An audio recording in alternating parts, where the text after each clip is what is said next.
Olá, seja muito bem-vindo a mais uma edição aqui do Prolímpico. Eu sou o professor Pablo Ganassim e hoje eu preparei aqui uma conversa para a gente discutir, conversar, dialogar, construir e pensar melhor como utilizar os problemas das Olimpíadas em sala de aula. Então, convido você a vir para essa reflexão aqui. Eu acho que é o melhor tema a ser usado, de modo que a gente vai discutir bastante como, com toda a minha experiência, tudo que eu faço em termos de Olimpíada, em termos de sala de aula, como posso te ajudar a preparar melhor e utilizar mais ainda as Olimpíadas em sala de aula. Então, vamos lá, eu tenho aqui também uma apresentação preparada, eu vou compartilhar aqui com vocês, e este é o nosso encontro de hoje, problemas de Olimpíadas na sala de aula. E, para começar, né, não podia ser diferente, vamos iniciar essa conversa aqui tratando um pouquinho da matemática e o processo de ensino-aprendizagem, um processo que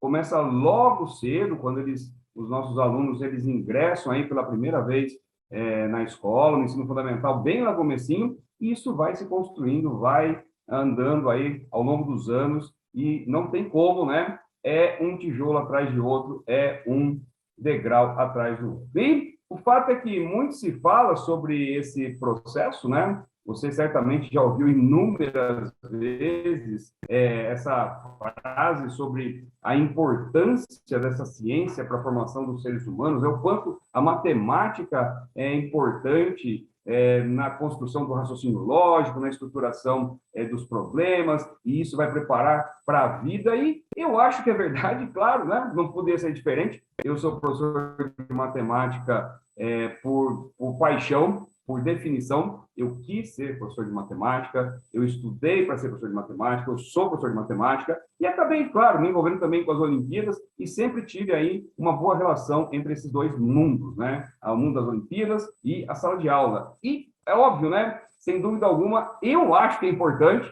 mas eu também acho que todas as ciências, todo o conhecimento é importante na formação dos seres humanos. Então, eu não vou defender que a matemática é a única importância, a única ciência importante na formação das pessoas, mas eu vou defender que sim, ela é, assim como todas as outras também são. Claro, vai ter aí uma dose de cada uma, né, a importância de relevância de cada uma na vida e nas escolhas de cada pessoa, mas claro, todo esse conhecimento vai ser uma boa bagagem, né? E vamos lá, vamos fazer algumas conjecturas, né? Algumas análises. Eu acho que, como eu havia proposto, isso aqui é uma reflexão, então é bem provável que ao longo dessa minha apresentação você sinta vontade de parar, de pensar, de refletir, de falar, poxa, eu já pensei nisso, ou, nossa, eu não tinha pensado e me despertou aqui uma nova ideia, então você está convidado a viver esse momento aqui comigo. Então, vamos dar continuidade aqui, né, sobre as nossas conjecturas e as análises com toda essa minha bagagem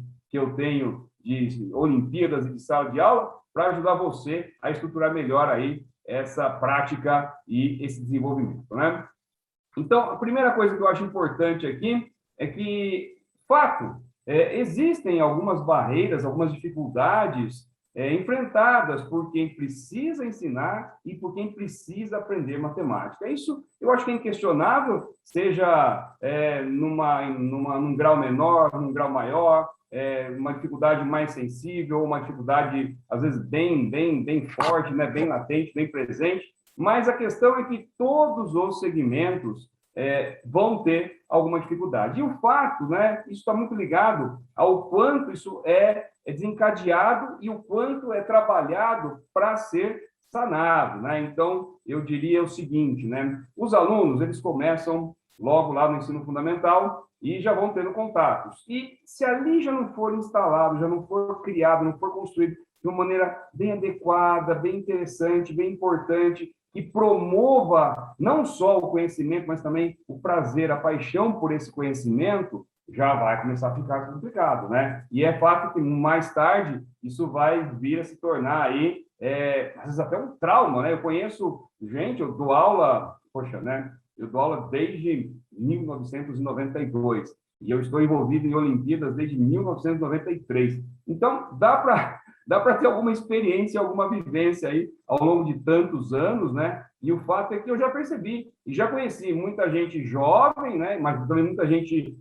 mais adulta que tem esses problemas, que tem essas dificuldades, em maior e menor escala, né? Mas que sempre estão associadas a uma regressão no tempo, né? E que foi o jeito que isso foi montado. Então, é fato que quem vai aprender matemática vai ter dificuldade, mas qualquer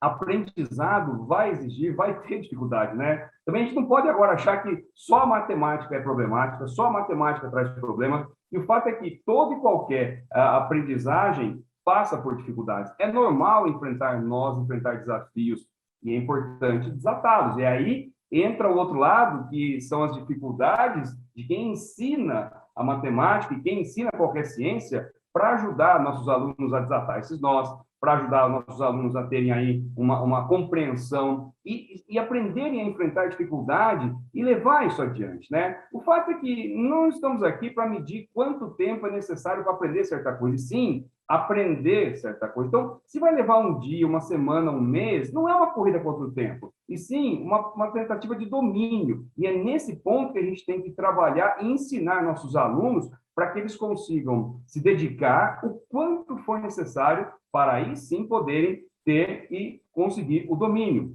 E, da mesma forma, nós, como professores, temos que desenvolver métodos, habilidades, técnicas e bagagem, né? Perceber coisas que dão certo e potencializar para que a gente possa melhor ajudar nossos alunos. Então, eu acho que essa é uma escala que vai ao longo do tempo sendo depurada e que tanto o aluno quanto o professor, ao longo do tempo, vai amadurecendo e vai conseguindo enfrentar melhor essas dificuldades, né? Que são barreiras que vamos enfrentar, mas elas não devem nos desestimular. Não devemos achar que, por conta delas, não estamos possibilitados do sucesso. Muito pelo contrário, né? A questão aqui é a resiliência, é o quanto você se dedica, o quanto você realmente quer fazer aquilo e é motivado a fazer aquilo para conseguir encontrar as forças que vão te levar a superar qualquer barreira e vir a dominar. E o domínio é prazeroso, então vale a pena sim a gente, né, lutar nesse aspecto aqui.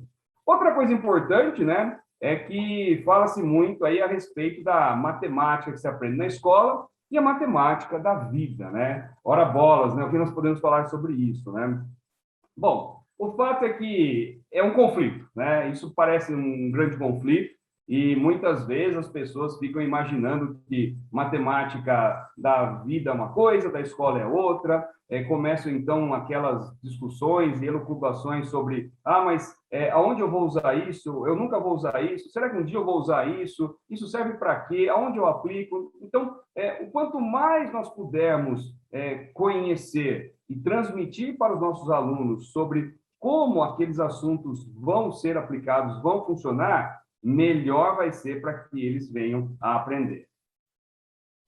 A questão toda é que tudo tem serventia, tudo tem aplicação, mas já começa pelo seguinte: se você não sabe, não domina o assunto, é aí que você não vai conseguir entender para onde aquilo, no que aquilo vai ser aplicado, para que aquilo serve. Então, começa com a ideia de que, se ele tem que conhecer um certo assunto, é claro que nós não podemos ficar refém de que tudo tem que ter aplicação imediata, né? Mesmo porque muitas vezes as aplicações não são imediatas, às vezes elas demoram, às vezes é necessário construir uma longa bagagem. Então, é importante que as pessoas tenham esse sentimento de que, sim, né, confiem em nós professores, né, pois nós temos uma bagagem mais ampla a ponto de saber que esse assunto tem aplicações. E é claro, né, ilustrar, poder mostrar onde aquilo vai servir, sem dúvida alguma, né, vai ser importante. Mas não dá para ficar refém e achar que tudo tem que, a todo momento, ter aplicação e só vale a pena ensinar ou aprender se aquilo tem uma aplicação imediata, pois a matemática e outras ciências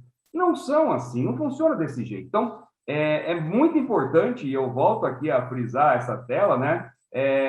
É sim, existe sim, e é uma só. A matemática que você aprende na escola e a matemática que usamos na vida é a mesma. O fato é que cada momento vai requerer e vai exigir um foco, né? uma conexão mais específica. Então, há situações na escola que nós não entendemos naquela prática de exercício, na prática daquele conteúdo, aonde eu vou aplicar ou que ganhos eu estou tendo sobre o domínio daquele tema. Mas o fato é que sim, tem, né? Então, a primeira coisa é nós, professores, acreditarmos nisso e temos aí a consciência de que isso sim é possível e transmitir essa segurança para os alunos e começa nesse aspecto. Primeiro, você tem que conhecer o assunto, dominá-lo, para daí então entender e fazer aplicações dele na vida. E as coisas têm conexão, né? Tem. E horas são aplicações muito óbvias, aplicações muito imediatas, horas são mais sofisticadas, exigem mais bagagem, mais conteúdo, mais tempo. Porém, tem. Então, assim, eu acho que vale sim responder essa situação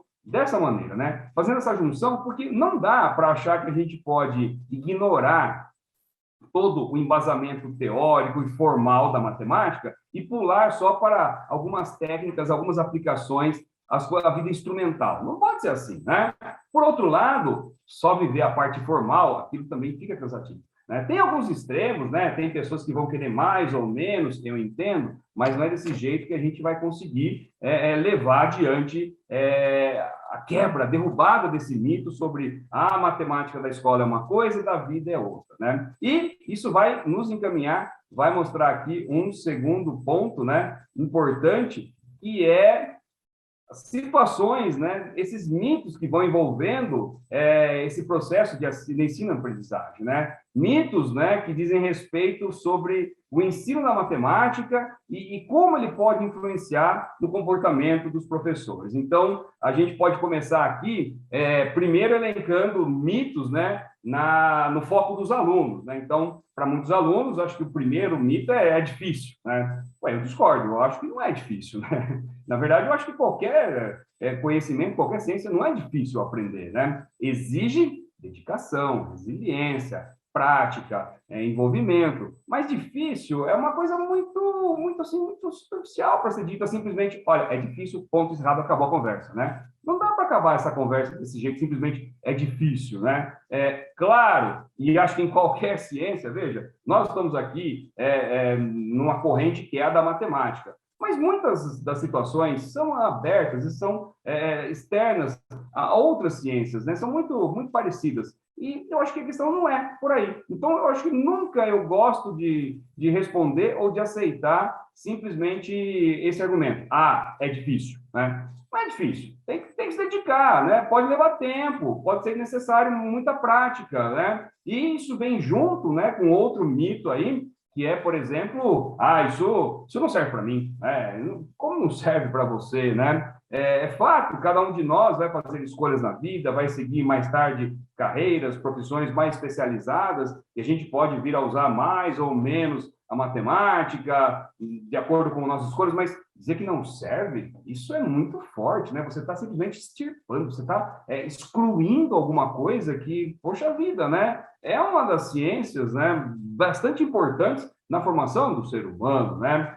Ou então, eu não nasci com dom para isso, não nasceu com dom para isso, né? Essa é uma outra coisa que eu concordo. Pessoas têm habilidades diferentes, têm facilidades diferentes, e tem coisas que talvez eu leve um ano para fazer igual a você, e tem coisas que talvez eu leve um dia para fazer igual a você, e vice-versa.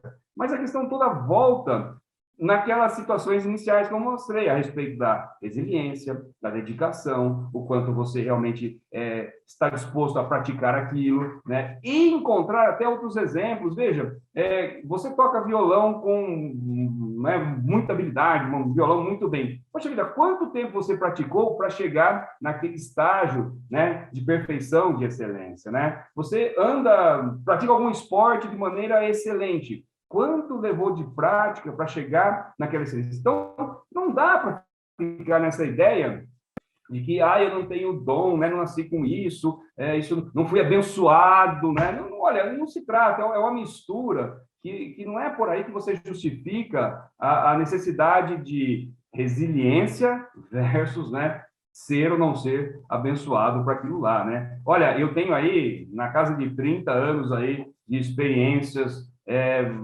com esse mundo de Olimpíadas de Matemática e de sala de aula. E olha, eu nunca vi um gênio na minha vida, né? Olha, eu tenho contato com milhares, já tive contato com milhares de alunos. Eu viajo o mundo inteiro em eventos de Olimpíada de Matemática, eu participo de competições no Brasil, nos comitês. Eu dou aula, né, desde o ensino fundamental do 6º ano até temas de graduação, trabalho, né, de cabo a rabo com tudo isso, contato com gente de tudo que é origem que você pode imaginar, e eu nunca vi um gênio, né? O que eu já vi muito é gente disposta a se dedicar, resiliente, batalhadora, que quer fazer acontecer e faz acontecer, né? E eu acho que mais um dos mitos que os alunos também têm muito por aí é a questão de que, mas a área que eu vou seguir não serve, não vai trabalhar com matemática. Olha, eu também acho esquisito, né? Porque hoje em dia está mais ainda presente a questão da interdisciplinaridade, né? Quantos de nós não vemos diversas profissões já sendo interdisciplinares, você misturando áreas de conhecimento e de domínio. Isso é excelente. E a matemática, olha, mais ou menos, ela vai estar presente na sua vida. Se você realmente seguir carreiras exatas, com certeza ela vai estar muito presente. Mas outras carreiras, outras áreas, também vão ser necessárias, também, e vão até se surpreender o quanto esses conhecimentos de matemática vão ser importantes. Então, também é outra lenda, né? Outro mito, achar que não vai. E, pelo lado dos professores, né? Falamos bastante aí pelo lado dos alunos, dos mitos e dificuldades que os alunos apresentam para aprender matemática. Pelo lado dos professores, também tem aquela história, né, dos modismos, das formas e maneiras de ensinar. Então, isso tem que decorar. Não, isso não tem que decorar, né? Isso aqui tem que fazer assim, isso aqui não tem. Esse é um procedimento, isso não tem procedimento. Isso aqui é uma resolução que tem que seguir esse padrão, isso não tem padrão. Então, isso acaba criando também uma confusão aqui, né, entre os professores e os alunos que recebem essas informações, né? Correntes e tendências, né? Agora tem que ensinar desse jeito. E olha, não quero nem ficar nomeando, porque eu acho que assim, é você se voltar para algo que é muito forte e não é por aí que a gente resolve as coisas. Então, correntes e tendências, agora se ensina desse jeito, agora não, agora daquele jeito, agora para com isso, agora deixa de ter. E isso acaba tendo aí, ou até gerando modismos, né? E você não estabelece um padrão consistente, né? Uma linearidade e uma continuidade que possa ter aí tempo para que os alunos possam estabelecer. Então, às vezes eu fico lembrando até tabuada do 7, né? Fala tabuada do 7, ai meu Deus, né? Ai que sofrimento, eu tenho cicatrizes no meu corpo aí por conta da tabuada do 7, né?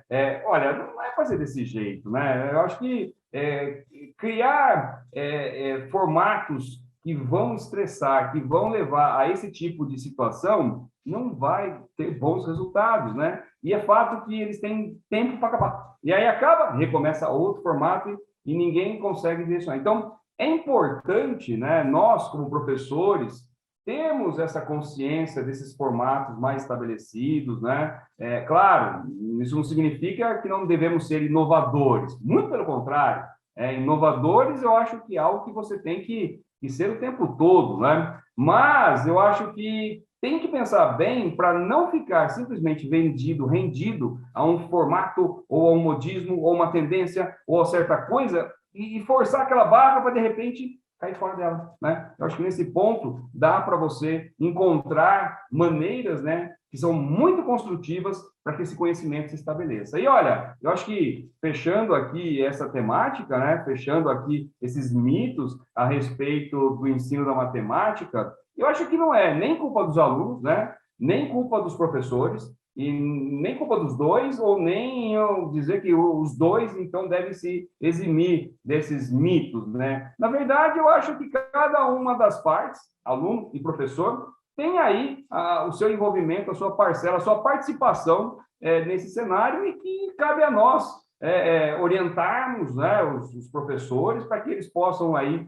cada vez mais transmitir dessa maneira para os alunos, para que eles possam cada vez mais terem aí uma formação mais tranquila, mais correta, mais coerente e prazerosa acima de tudo. Eu acho que todo o ensino ele vai ser efetivamente instalado num aluno quando houver aí um prazer, uma descoberta, uma emoção, sabe, uma vontade, aquele desejo, né? Você ter aí disparar o batimento cardíaco porque viu certo tema, esperar pela aula na semana que vem. Isso tudo é que traz a vontade, né? O desejo e o prazer de aprender, né? E, seguindo aqui, vamos a mais uma parte aqui, né?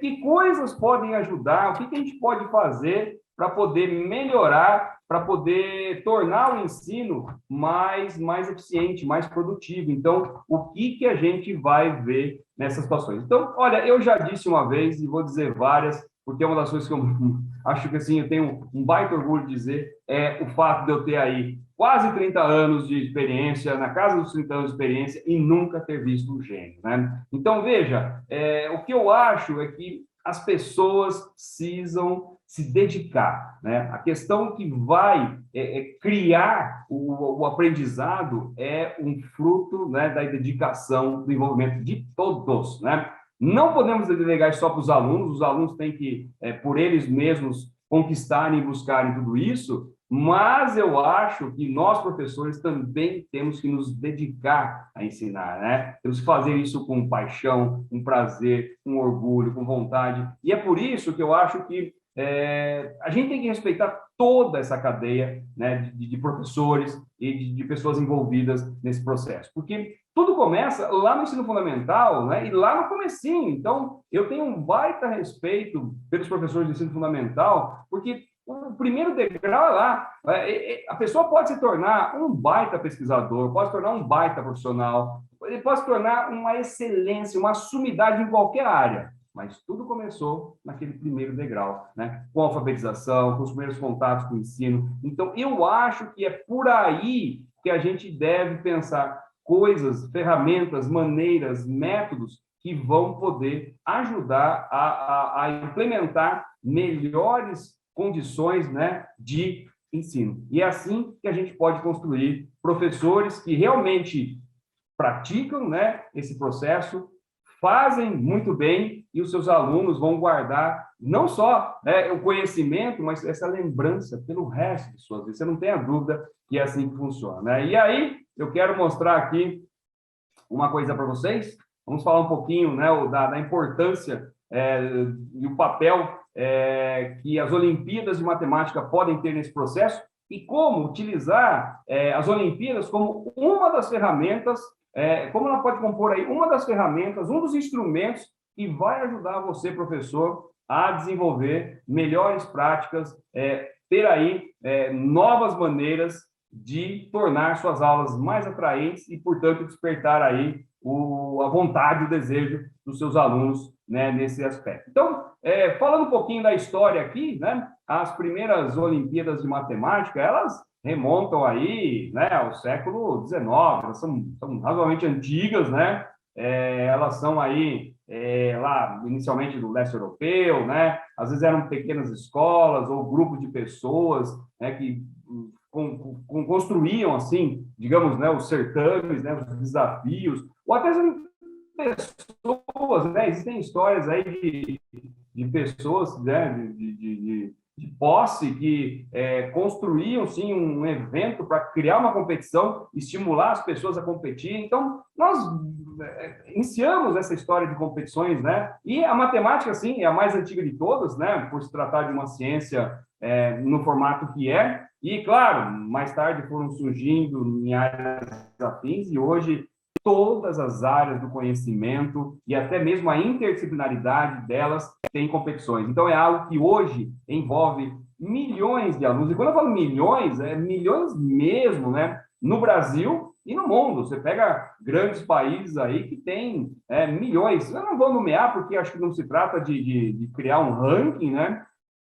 Mas nós temos aqui números na UDEMEP, na Olimpíada Brasileira de Matemática, no Canguru de Matemática, são competições que reúnem muitos alunos, né? E uma coisa que eu acho extremamente importante, e é fato, muitos professores estão envolvidos. Então, essas competições, embora elas tenham alguma essência na competição mesmo, hoje em dia, elas são elementos para desenvolvimento e para envolvimento de alunos e professores. Então, é um fato extremamente importante, que é o seguinte: Um professor, quando orienta seus alunos, também está evoluindo academicamente e profissionalmente. O fato de você ter aí a preocupação em ter um treinamento na sua escola, ou envolver questões de Olimpíadas nas suas aulas, ou então você mesmo estudar, tomar conhecimento, ter aí contato com essas competições, isso vai melhorar muito, vai muito a sua bagagem acadêmica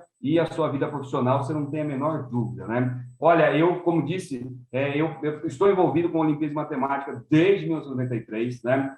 Estou no comitê da Olimpíada Paulista de Matemática, na Olimpíada Brasileira de Matemática, na Olimpíada do Canguru de Matemática Brasil, também ajudo bastante na UBMEP e já participei de muitas competições internacionais. E o fato de você ter contato com outros professores faz com que você tenha aí conhecimento de técnicas, de conteúdo, de formas de ensino. Então, é um desafio porque eu lembro que no começo era uma matemática diferente da matemática que eu estava estudando para ser professor, e são coisas, às vezes, que são um pouco diferentes daquele conteúdo que a gente estabelece em sala de aula. Então, sim, no começo eu também apanhei, né, um pouco para entender, para entrar nessa órbita, vamos dizer assim, e vou confessar para você, tá?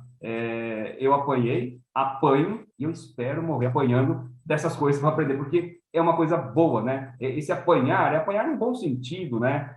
O fato de você querer conhecer algo novo, querer aprender, dominar, e aquilo trazer alguma dificuldade, algum desconforto, mas você estar disposto a superar, a se dedicar, a entender, a coçar a cabeça, a conversar com outras pessoas, a aprender coisas novas, a buscar outras fontes, isso não tem preço, e eu acho que isso, vou usar palavras de um antigo aluno meu, ele dizia, isso é o vento batendo na cara, é isso que me faz correr e buscar todo dia. Então, sabe, se exponha, corra atrás, hoje tem muita fonte, eu me lembro, né, há 20 anos, 25 anos atrás, que as nossas fontes de informações eram baseadas em livros que quem ia para algum evento internacional trazia. Então, era quase que esperado e cobiçado à volta, né, para a gente pegar o material e poder acrescentar. Hoje, né, com a internet, você tem bancos de questões e material infinito, né? Então, você tem vídeos, você tem pessoas no mundo inteiro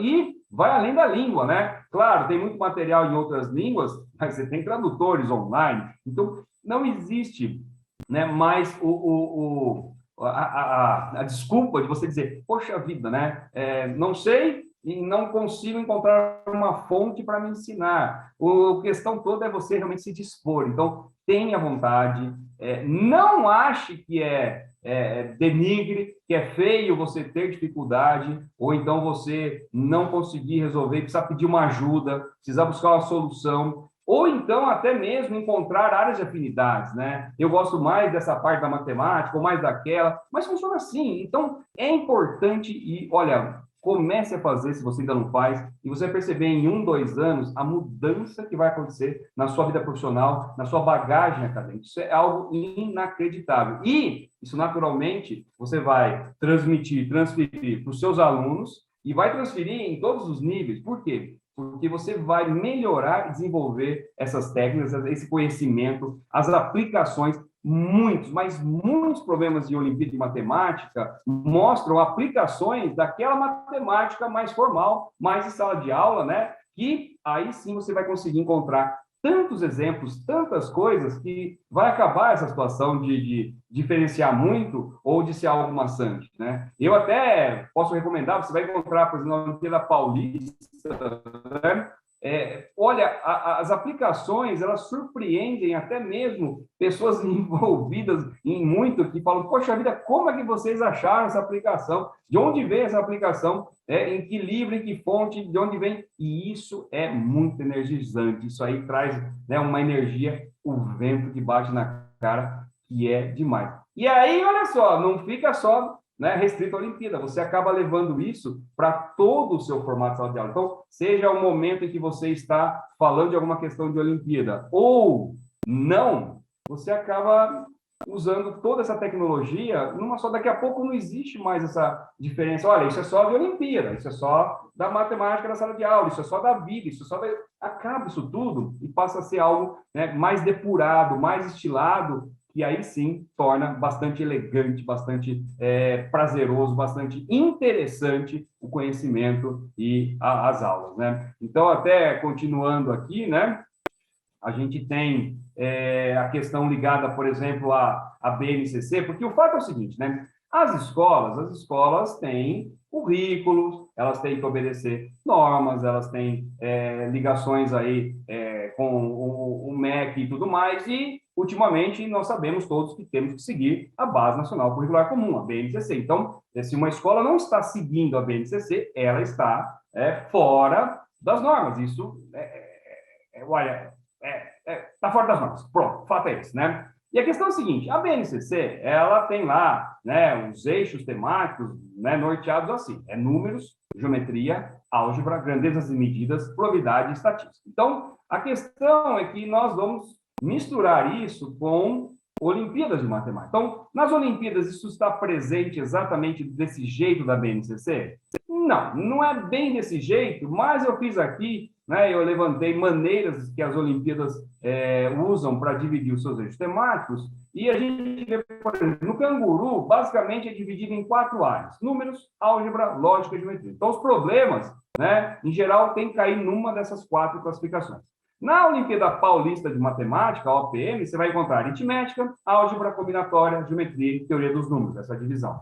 Na UBMEP, né, aqui é uma classificação informal, mas é basicamente aritmética, álgebra, probabilidade, funções, contagem, geometria e tratamento da informação. Então, veja que, se você olhar todas essas 3 divisões, eu peguei 3 exemplos, que são os exemplos, para mim, mais emblemáticos aqui no Brasil, e, claro, você vai encontrar competições estaduais, competições regionais, competições dentro da própria escola, e cada uma vai estar organizada de um jeito, que não precisa seguir exatamente a BNCC, mas você vai conseguir perceber uma baita aderência entre ela e a BNCC. Não tem como, né? Você já consegue olhar aí e perceber. Então, a grande sacada agora é a gente perceber que, com ações na prática, como, então, diante dessas nossas reflexões a respeito do ensino, da aprendizagem, né? E de como temos que fazer para seguir a BNCC e a parte legal de uma escola e incluir, tornar parceira as Olimpíadas, que tem uma outra linha na prática. Então, vamos lá, vamos ver como que eu faço, o que pode ser feito na prática. Então, eu vou começar fazendo uma afirmação. É possível fazer uma coletânea de problemas de Olimpíadas que obedecem às atuais diretrizes da BNCC. Então, eu estou afirmando, eu não estou perguntando, não estou levantando, não estou propondo, estou dizendo. E o fato é o seguinte, né? Se você não leu, você deve fazer a leitura, né? Entrar em contato com os documentos da BNCC, saber o que ela é, como é. É denso, eu concordo, não é um documento para você ler em 10, 15 minutinhos, sentadinho ali. Não, exige algum estudo, é bom você ouvir pessoas mais experientes, pessoas mais especialistas, fazer a sua própria leitura. Então, é importante que você, sim, dedique-se e tenha contato e saiba, né, o que é e como é a BNCC e para cada uma das áreas. Aqui a gente está tratando muito da matemática, mas é fato que você vai perceber que você consegue até externar isso para os seus colegas, né, na sua escola, seja da sua área ou não. Então, a questão dá sim, né, você consegue, é um pouco trabalhoso, mas eu vou dizer para você e já vou adiantar, né? A questão não é também agora a gente ficar super neurótico e tentar encaixar tudo, ou tudo conversa com a BNCC, ou não serve, ou então tem que ficar feito louco tentando achar, porque a engenharia reversa não é óbvia, não, né? A questão é a seguinte, eu já vi até estudos, né, pessoas que trabalham com mais especialidade com a BNCC mesmo, né, como especialidade, vamos produzir uma questão usando esses ingredientes aqui, produz a questão. Aí você faz o contrário. Pega essa questão e, de trás para frente, quais são os ingredientes que montaram essa questão? Você vai perceber que 2 pessoas diferentes podem ter aí até interpretações diferentes. Então, é importante você ter um bom conhecimento para poder fazer essa junção e entender como funciona. Quer ver? Deixa eu mostrar aqui, vamos continuar. A questão é a seguinte, eu vou te dar um exemplo, né, onde eu vou escolher uma unidade temática, vou escolher um objeto do conhecimento e vou escolher uma habilidade correspondente, conforme está no documento da BNCC. E eu vou, na sequência, mostrar um problema de Olimpíada que justamente usa tudo isso daí, tá? Então, é o seguinte, vamos lá. Eu vou pegar uma unidade temática, vou pegar geometria, tá? Eu vou pegar aqui um objeto do conhecimento, eu vou pegar aqui localização e movimento, representação de objetos e ponto de referência. Gente, tudo isso aí está na BNCC. Eu fui lá, escolhi uma unidade temática, escolhi um objeto do conhecimento e uma habilidade, olha lá, ensino fundamental 03, matemática 12. Essa habilidade aqui é descrever e representar, por meio de esboços de trajetos ou utilizando croquis e maquetes, a movimentação de pessoas ou objetos no espaço, incluindo mudanças de direção e sentido, com base em diferentes pontos de referência. Então, veja, eu tenho aqui 3 ingredientes que eu vou mostrar que existe sim, né? Eu vou mostrar que existe questões de Olimpíada de Matemática que se encaixam exatamente nisso. Mas, de novo, vou levantar 2 pontos. Primeiro, tenha conhecimento desse documento. Então, não fique simplesmente de orelhada o que você ouviu falar sobre a BNCC. Estude um pouco a BNCC, tá? E, segundo ponto, não fique feito doido tentando encaixar tudo agora. Então, parece antagônico falar isso, mas a questão é a seguinte, né? É ter conhecimento, né, e perceber o que está presente numa questão referente à BNCC. Então, deixa eu mostrar a questão, você vai ver exatamente geometria, localização e movimentação, e você tem que descrever e representar, utilizando um croquis, a movimentação de pessoas e objetos. Então, vamos lá? Eu tenho aqui um programa do Canguru de Matemática Brasil, programa do Canguru, que a gente chama, né? Uma questão, né, do nível P, que é o seguinte, o cachorro chegou até seu osso seguindo um dos caminhos mostrados abaixo. Tá? No total, ele teve que virar 3 vezes para a direita, 2 vezes para a esquerda. Qual foi o caminho que o cachorro seguiu? Então, veja, vou voltar aqui o slide, né? Temos a questão aqui de geometria, estamos falando de localização e movimentação, e temos que descrever e representar os trajetos, né, e a movimentação de pessoas ou objetos no espaço. Então, está tudo aqui, né? Esse problema inclui aí uma situação em que o aluno tem que entender, né? E veja que vai ter muito mais. Você tem a questão da interpretação, tratamento da informação, entender que o cachorro vai virar 3 vezes para a direita, 2 vezes para a esquerda. Tem uma questão que aí, essa movimentação, quando eu estou olhando de frente para você, a minha direita está aqui. Quando eu já mudei de direção, a direita mudou de novo, e a esquerda.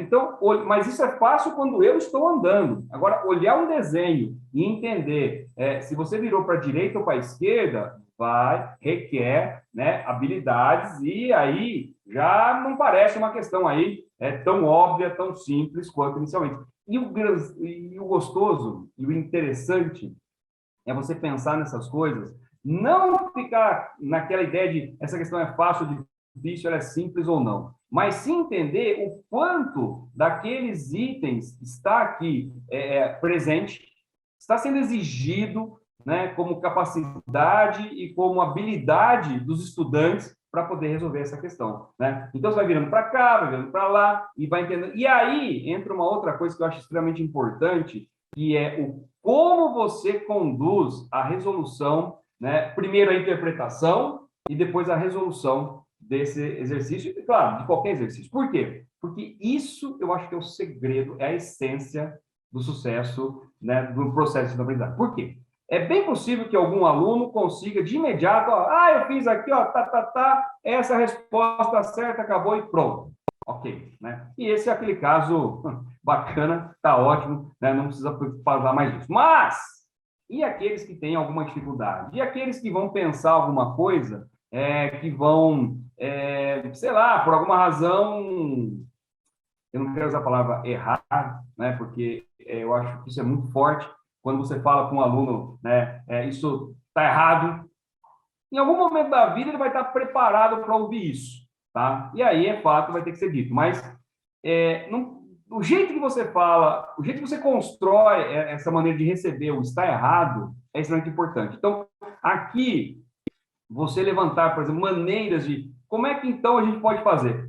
Acertou, ok, está resolvido, mas se não deu certo, o que levantou, o que o aluno começou a fazer e por que aquilo acabou não chegando ao sucesso. Então, usar de uma maneira mais positiva o desenvolvimento de uma solução e aonde ele escorregou e acabou se equivocando, é melhor dizer, olha, isso está errado. Não, você não pode fazer assim. Não, se você fizer assim, isso está errado. Isso acaba criando, né, aqueles, sei lá, traumas ou lembranças, ou até rejeições aí mais fortes, por conta da maneira que foi conduzido. Então, olhar e levantar, olha, né, aqui tem que tomar cuidado e fazer assim. Quando você está nessa situação e você vai virar para a direita aqui na frente, ok, mas quando você está olhando de cima, vamos tentar marcar, vamos criar. Então, a maneira como você conduz e mostra para os alunos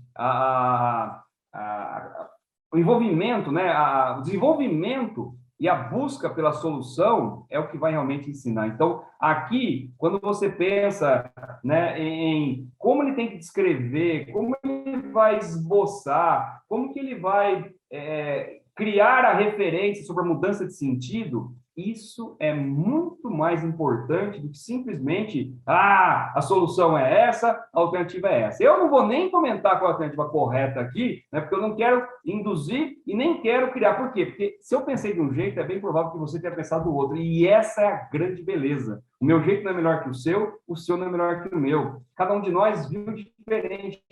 O importante, o que temos que fazer é isso, valorizar e fazer com que todos os alunos vão encontrando seus caminhos, vão percebendo por onde pode caminhar, onde querem chegar e, quando a gente percebe que aquele caminho não vai dar certo, né, é começar a mostrar as evidências do porquê que aquilo não vai dar certo. E não simplesmente dizer, olha, escuta, isso está errado, vai dar errado. Não. Se você levantar aquelas objeções do tipo, olha, é que por aqui, quando você faz isso, vai acontecer aquilo. E aí não vai dar. Eu sei que isso pode parecer meio etéreo, meio divagação, mas eu estou falando que eu pratico isso, né? E eu pratico isso a partir do 6º ano, com adultos que eu dou aula na graduação, e eu vou mostrando que, às vezes, você precisa falar dessa maneira motivadora e não simplesmente passar a régua e fechar a conta. Então, quando você, de maneira motivadora, diz, olha, caminha por aqui, esse jeito você vai ter uma dificuldade lá, e lá você pode errar, né? É diferente de você simplesmente, né, dar aquela patada, né? Parece aquele o urso, né, dando aquela patada que é devastadora. Então, vamos refletir nisso e agora eu vou te mostrar, né, um pouco mais de agilidade, mais questões envolvendo mais conceitos aí da BNCC e como na sala de aula isso pode ser utilizado e ajudar a estimular os seus alunos a gostarem mais de matemática, você a ter mais técnicas, né, e mais maneiras de motivar esse ensino e, claro, todo mundo aí no fundo ser feliz, que é o que a gente mais quer. Tá? Muito bem, agora que eu já te mostrei como é que você pode identificar a unidade temática, o objeto, a habilidade, tudo certinho de acordo com a BNCC, você viu que pode ser feito mesmo, deixa eu te mostrar uns outros exemplos de problemas, assim você vai entender que nas outras Olimpíadas você também vai poder perceber, mas se você fizer um bom estudo da BNCC, você não vai precisar ficando elencar tudo isso, você vai naturalmente começar a perceber e identificar os objetos e as habilidades em cada uma das questões. Então, vamos lá, deixa eu mostrar mais uma aqui, né? Agora é uma questão da Olimpíada Paulista de Matemática, né? Olha só aqui, ó.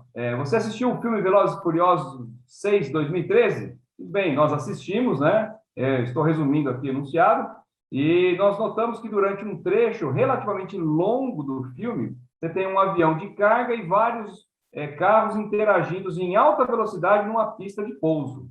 E surgiu a pergunta, qual seria o comprimento dessa pista durante a cena, né? Para poder durar tanto assim, né? Bom, vamos estimar o comprimento usando informações da matéria How Long is the Runway in Fast and Furious 6, do site BBC, né? Depois você procura o site lá para dar uma olhada. E, segundo a matéria, a cena em alta velocidade durou 13 minutos, uma velocidade em que os aviões costumam estar a 240 quilômetros por hora. E a partir aí, duas perguntas, né? A partir desses valores, as informações, qual é o comprimento aproximado da pista? E a maior pista de pouso do aeroporto de Guarulhos tem 3.700 metros, em São Paulo, na capital. Qual é o comprimento calcular? O comprimento calculado no item A seria equivalente a quantas dessas pistas do aeroporto? Então, veja, é um enunciado onde você tem que identificar informações, você tem que fazer relação entre elas, né? Existem alguns conceitos aqui de variáveis, existem operações básicas, enfim, tem tantos elementos, tantas habilidades necessárias aqui, que seria um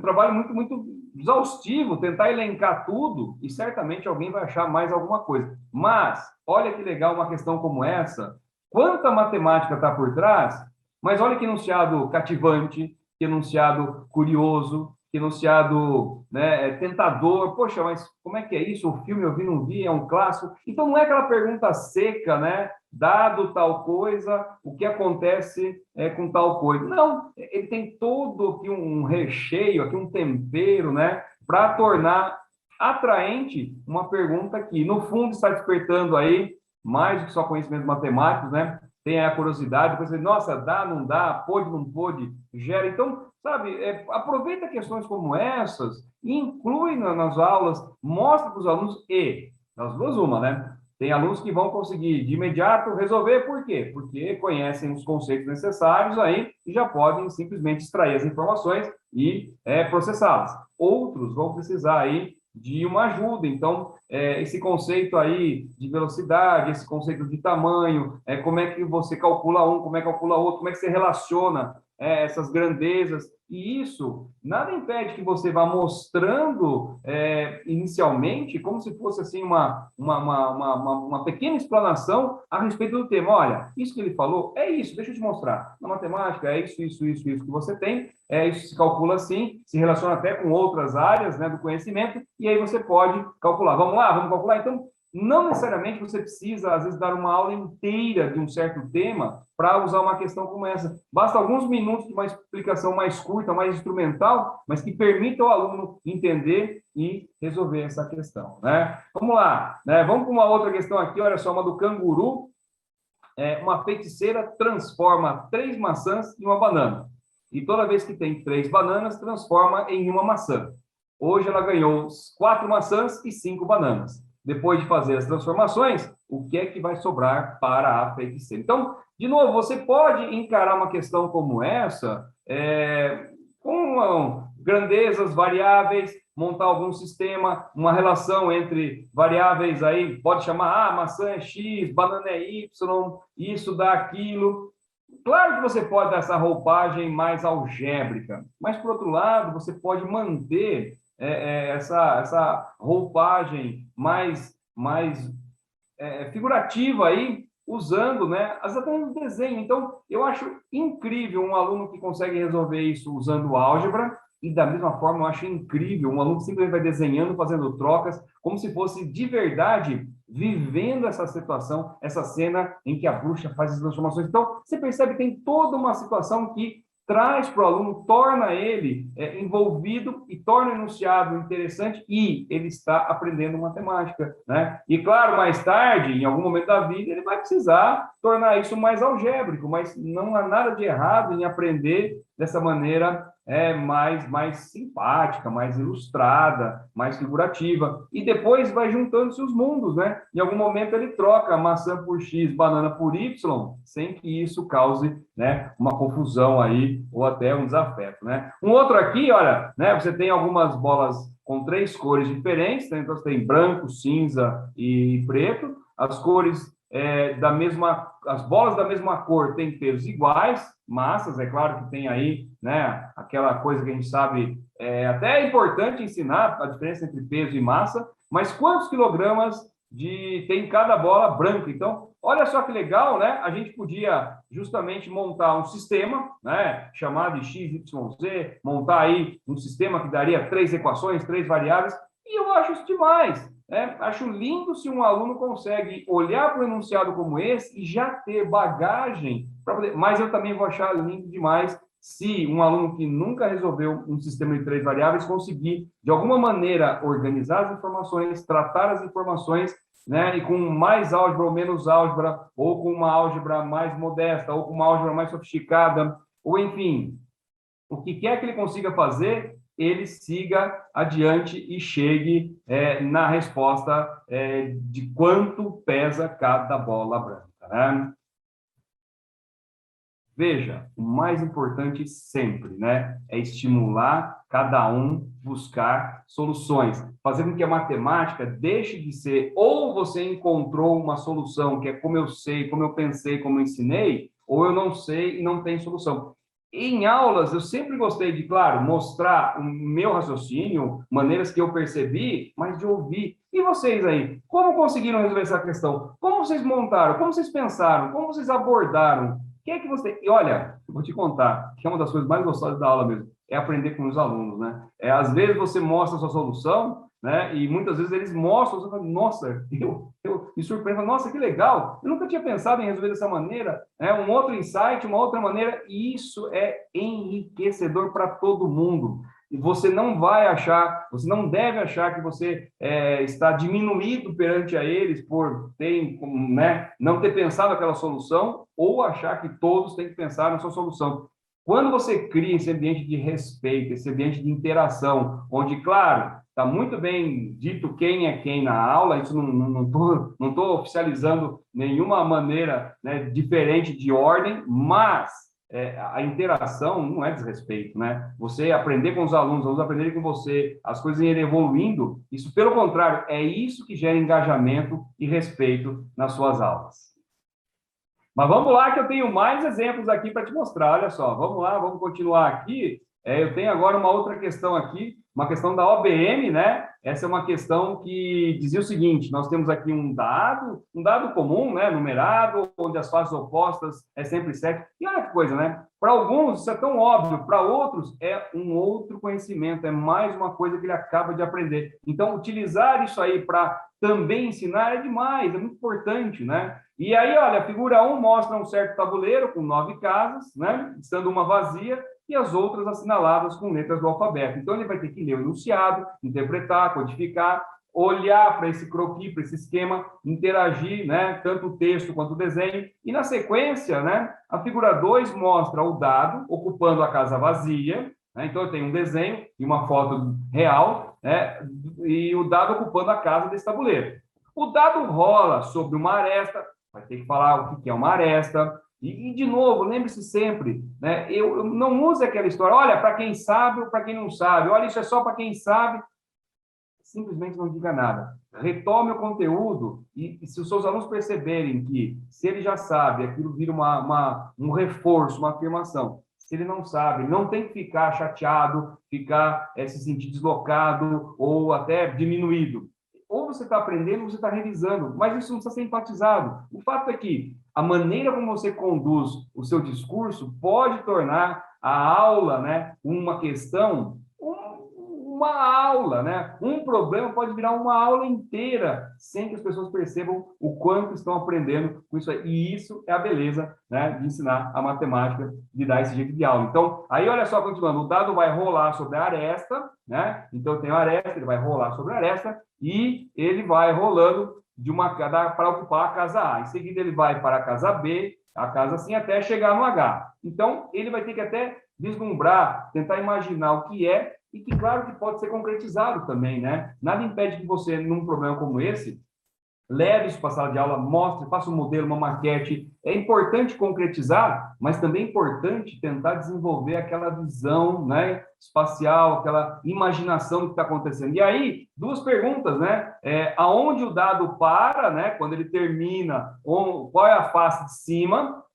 Vai ter que saber posição, vai ter que tudo isso daí. E considerando a posição chegando na H, na figura 2, quais são os números das outras duas faces visíveis. Então, olha quanta coisa em termos, né, das habilidades são exigidas e fazem parte de uma questão como essa, né? Mais uma aqui, né? A última questão que eu vou apresentar, da OBMAP. uma questão aqui, geometria, né? Você tem aqui um quadrado dividido em 9 quadradinhos iguais, e aí você tem uma área pintada de vermelho e de azul. Aí você quer saber quanto mede a área azul.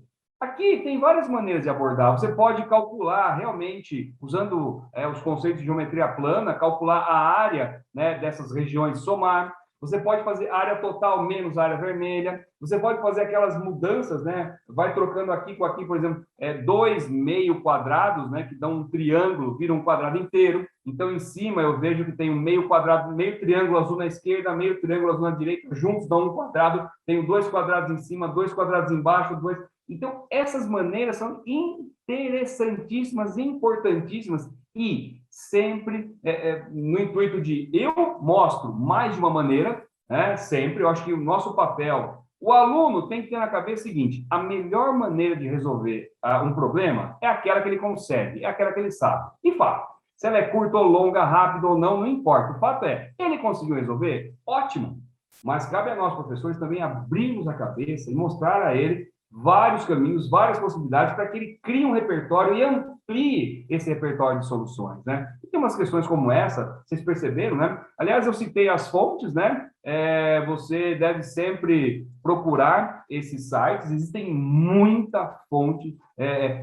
Os sites das Olimpíadas têm as provas anteriores, tem resolução, tem fóruns de discussão, você tem pessoas que estão envolvidas, então busque, né? Se você tiver qualquer dúvida aí, no final vou deixar aqui no meu contato. Se você quiser perguntar sobre alguma dessas questões, ou quiser mandar comentar, sinta-se à vontade, você é meu convidado, passe a integrar aqui, né, uma relação de professor comigo. Então, vou deixar assim e fica lá, né? Já fica até o desafio, aproveita, eu acho que as sessões deram sim aquela cutucada para você pensar um pouco mais nessa matemática. E para começar aqui e encerrar a nossa conversa, né, eu queria partir para as nossas considerações finais aqui sobre tudo que falamos nessa aula de hoje.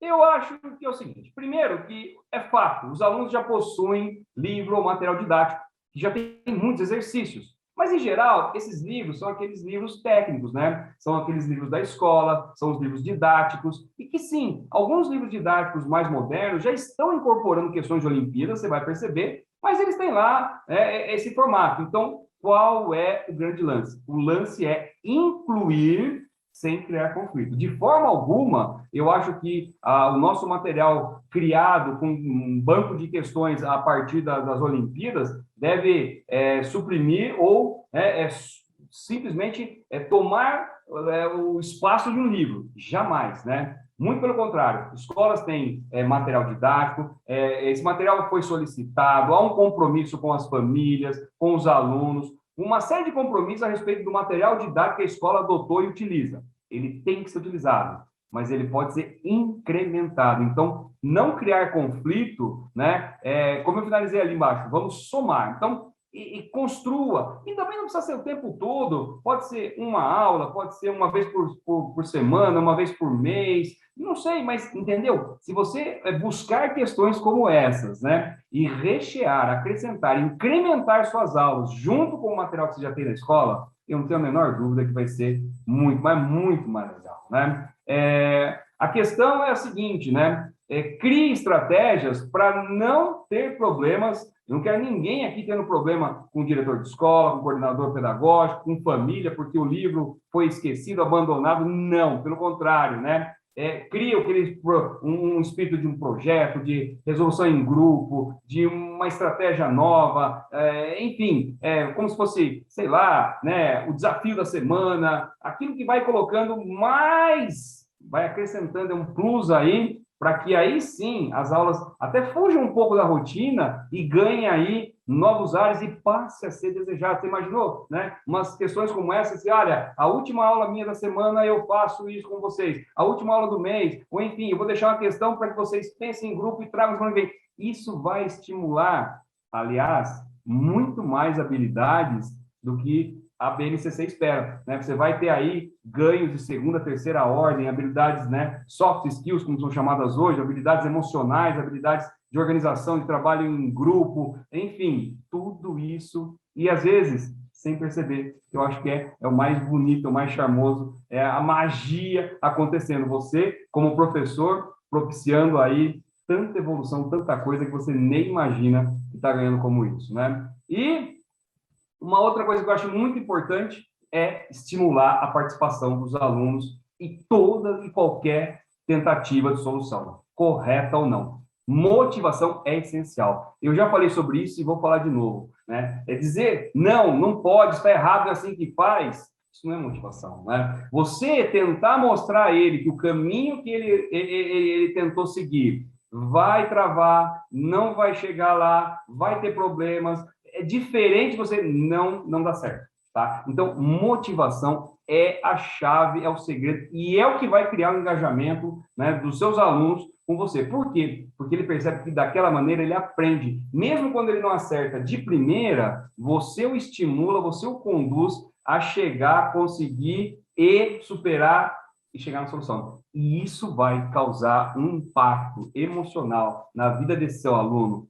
dessa aluna, que é incomensurável. Você não tem ideia de como ele vai se sentir bem, porque, como eu já disse, dificuldade todo mundo tem, tá? Em algum momento da sua vida, em alguma coisa que você estuda, algum nó vai aparecer. A diferença é como ele é desatado, né?